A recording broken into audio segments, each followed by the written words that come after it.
हार से मैं दुखी हूँ, पर आपके बड़पोलेपन ने आपको हराया।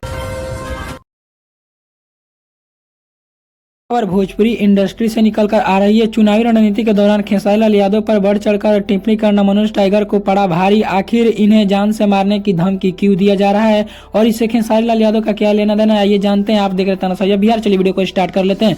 भोजपुरी इंडस्ट्री में एक अच्छा खासा इनका पहचान है। बहुत लोग इनको बतासा चाचा के नाम से जानते हैं।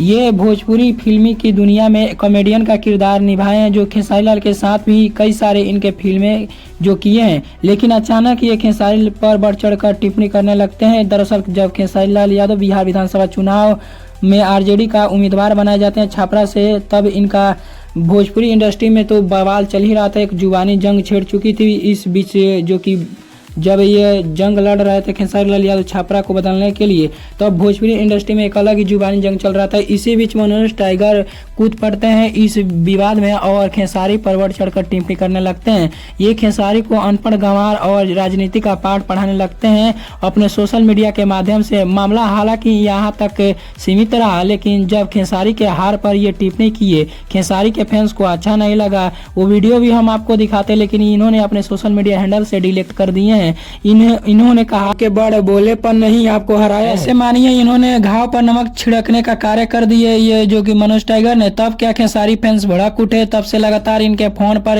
इन्हें गाली और जान से मारने के भी जैसे मामला सामने है, मारने की धमकी दिया जा रहा है। तब इन्होंने यूपी के एसपी को एक लेटर लिखा और उस लेटर में प्रार्थना पत्र इन्होंने लिखकर अपने जान के सुरक्षा के लिए गुहार व्यक्त किए।